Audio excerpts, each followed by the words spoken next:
Ассалаумағалейкум, канал көрермендері, қалдарыңыз қалай? Бүгін қарашаның 3-і, жексенбі, менде демалыс болды.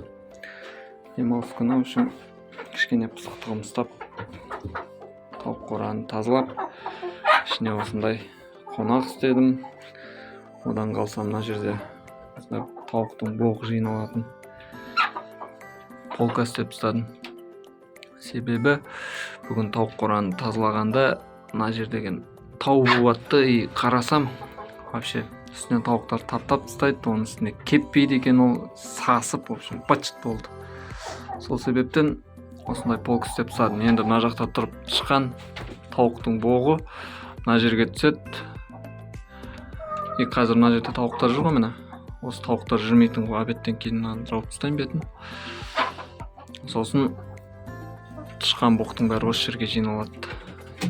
Каждый раз көріп отырам өзім, қатты толып бара жатса шығарып тастап отырам. Зато мына жақта құрғақ осындай тауықтарға площадка болады, өздерімен өздері. Осындай жұмыртқа туатын жер қоя салдым, мына всякий пожар. Бірақ ол жаққа туып атқан жоқ олар, мына жаққа туып жатыр қазір. Мына жерде бұрынға туып жатыр. Енді мынау деген күшті идея екен, интернеттен көрдім өзім.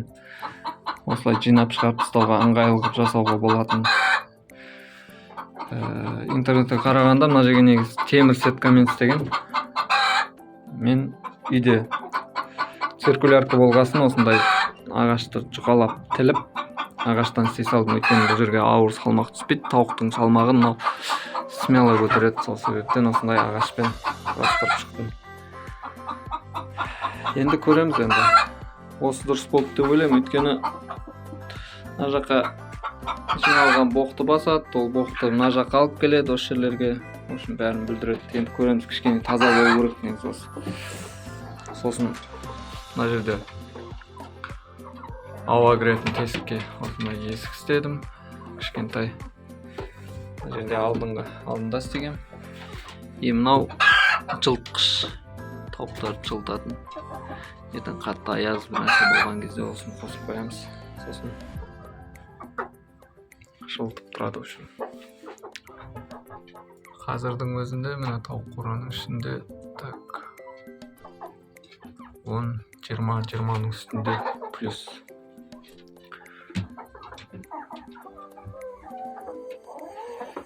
Тауықтар өздерін жақсы сезінеді ондай температурада. Енді мына жерге бір осы жерге, где-то осы жерлерге жем салатын істеймін деп ойлап тұрмын. Көрем, істеймін ба, қалай болады. Тарылып қала ма даже мына жерге істемеуім де мүмкін. Может, алдында бір істеген жем салғыштарым бар, сондайды пайдаланып осы жерлерге қоя салам ба, көреміз. В общем, бұларға режиммен тамақ беру керек, өйткені беймезгіл тамақ жей берсе, бұлар семіріп кетеді, тумайды. Сол себептен күніне 2 мезгіл, сағат 9-10-дарда бір, сосын обедтен кейін 4-5-терде бір жем беру керек. Сол нормально болады деп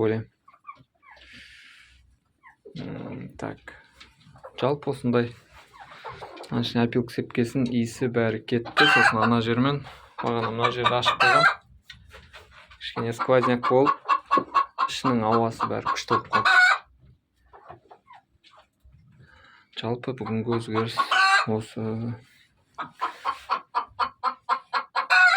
Ыңғайы келсе, тауық ұстайтын кісілерге осындай істеп қойған дұрыс болады екен.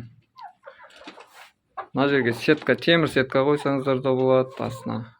Мына жерден қырып, спокойно күрекпен бір нәрсемен қырып боғын шығарып отырасыздар.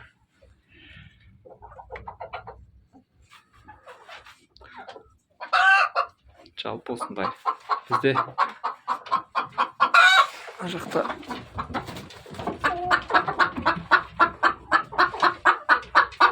тауықтар туып жатыр.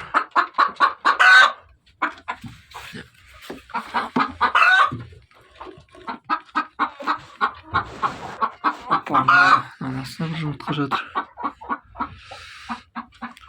В общем, жағдай осындай.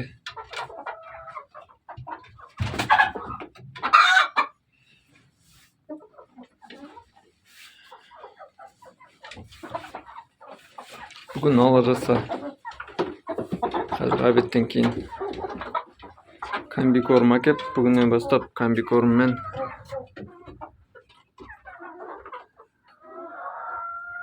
жемді араластырып бере бастаймын. Сосын жұмыртқа туу көбею керек. Так, жұмыртқа кеше 7 туыпты, бүгін көреміз енді қанша туатынын. Пока стабильно емес, енді басталып жатқасын ба білмеймін.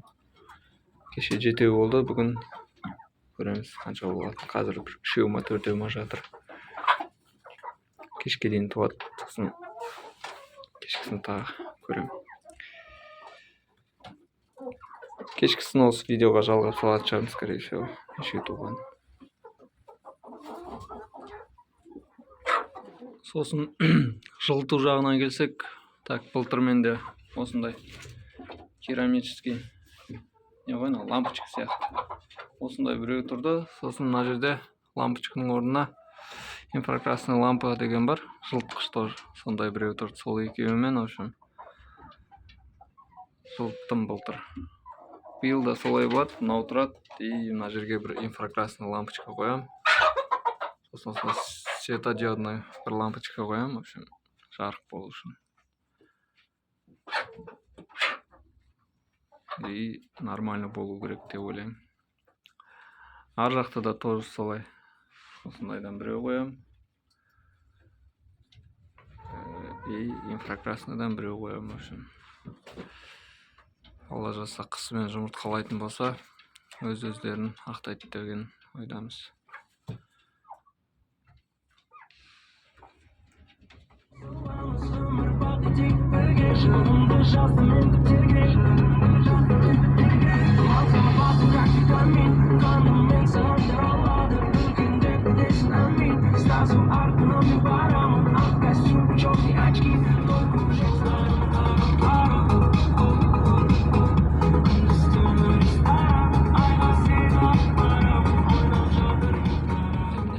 Комбикорм осындай крупы Востока дейді.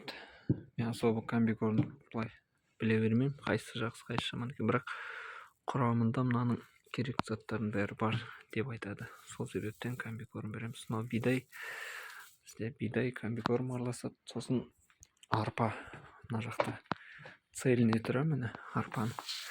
Бірақ мен былай бермеймін. Арпаны так, жаңа кішкене өткіздім пробилкадан. Осылай майдаланған түрінде қосып берем. Так, кеш болды. Комбикорм, бидай, арпа алып келдім. Қазір тоже видеоға салам. Қандай екен. Жұмыртқадан бізде так. Мұнда екеу, мұнда екеу. Общий 4 жұмыртқа бүгін. Кеше 7 болған, бүгін 4. Осылай ақырындап көбейіп аламыз. Жалпы жаңалық осы. Каналға тіркеліп, лайк басып, комментарий жазып, ақылдарыңызды айта кетіңіздер. Сау болыңыздар.